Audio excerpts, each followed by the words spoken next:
সবাইকে আন্তরিক অভিনন্দন ধন্যবাদ জানাই, কারণ পরপর ভিডিওগুলো আপনারা বেশ দেখেছেন এবং অনেক বেশি জায়গায় পৌঁছে দিয়েছেন, সেই জন্য ধন্যবাদ। এখন দেখুন, সুপ্রিম কোর্টে যেটা বলে এসেছে শিক্ষা দপ্তর, যে যোগ্য এবং অযোগ্য নাকি আলাদা করে দেবে। এখন যদি যোগ্য এবং অযোগ্য আলাদা করে দিত, তাহলে তো হাইকোর্টে সব কিছুই মিটে যেত।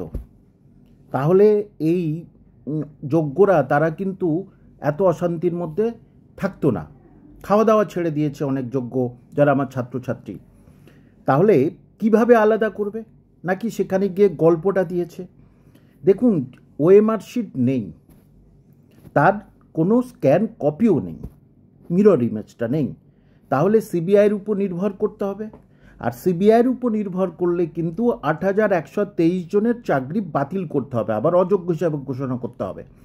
আর যারা যোগ্য তাদেরকেও কিন্তু লিস্ট দিতে হবে, তাদের একাডেমিক থেকে শুরু করে সব কিছু, যে তারা যোগ্য সেটাও কিন্তু লিস্ট দিতে হবে। তাহলে সেটা কত দিনের ব্যাপার আপনারা নিশ্চয়ই বুঝতে পারছেন। সেটা ৬ মাস থেকে ১ বছরের ব্যাপার, এবং তার মধ্যে ভুল আবার বার হতে পারে, আবার অযোগ্যর সংখ্যা বার হতে পারে, যেটা মাননীয় স্কুল সার্ভিস কমিশনের চেয়ারম্যান সেটা তিনি বলে আসছেন। তাহলে কোর্টকে কি যেটা বলেছে সেটা কি সঠিক বলেছে? সেটার জন্য আমাদের সোমবার অপেক্ষা করতে হবে। কিন্তু তবুও আপনাদের সামনে আমি এটা বলছি যে কোনোভাবেই যোগ্য এবং অযোগ্যকে আলাদা করতে পারবে না। যদিও বা করে, সেখানে আবার জগা খিচুড়ি হয়ে যাবে। অর্থাৎ এই অযোগ্যদের যদি প্রথমে বাতিল করতো, তাহলে কিন্তু সমস্ত যোগ্যরা আজকে ঠিক জায়গায় থাকতো। অযোগ্যদের ঠেকানোর জন্যে কেন?